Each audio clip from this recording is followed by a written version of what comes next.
Bharat today 24/7 news కి స్వాగతం. నా పేరు వరుణ్. ఈ డీటెయిల్ చూస్తే రాజన్న సిరిసిల్ల రంగారెడ్డి జిల్లా చిలుకూరు బాలాజీ ఆలయ ప్రధాన అర్చకులు రంగరాజన్పై దాడి కలకలం రేపుతున్న సంగతి తెలిసిందే. ఇక వేములవాడలో శ్రీ పార్వతి రాజరాజేశ్వర స్వామి ఆలయ అర్చకులు ఆలయ యూనియన్ సభ్యులు గురువారం రోజు దాడికి ఖండిస్తూ నిరసన తెలిపారు.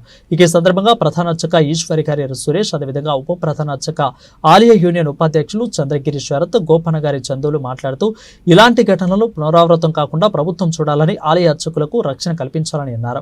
ఇక ఈ కార్యక్రమంలో వేద పండితులు శ్రీధర్, అర్చక స్వాములు, ఏఈఓ శ్రవణ్, ఆలయ పర్యవేక్షక వరి Narsaiah, general secretary K Srinivas పాల్గొన్నారు. చిలుకూరు బాలాజీ దేవాలయ అర్చకులపైన దాడి జరగడం అనావశ్యం.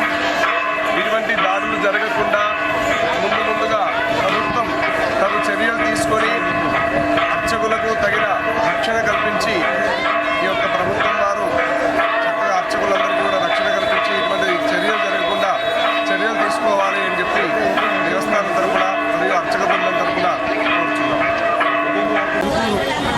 బాలాజీ స్వామి ప్రధాన అర్చకుడైనటువంటి రంగరాజన్ మీద దాడి జరిగినటువంటి దాడి చాలా అమానుషం. ఇక ముందు భవిష్యత్తులో ఇలాంటి దాడి జరగకుండా ప్రభుత్వం కఠిన చర్యలు తీసుకోవాలని చెప్పి వేములవాడ రాజస్వామి దేవస్థానం తరఫున అర్చకులు మరియు సిబ్బంది కూడా విజ్ఞప్తి చేస్తున్నారు. తీవ్రంగా ఖండిస్తున్నారు.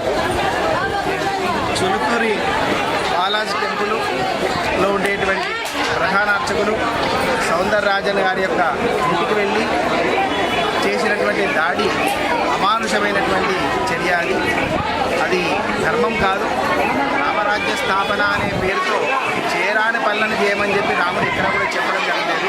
ప్రతి వారికి కూడా స్వాతంత్రం, స్వేచ్ఛ, హక్కు అనేది అందరికీ ఉంటుంది. కాబట్టి ఎవరి యొక్క పంథాలో వాళ్ళు ధర్మాన్ని అనుసరిస్తూ వెళ్తుంటారు.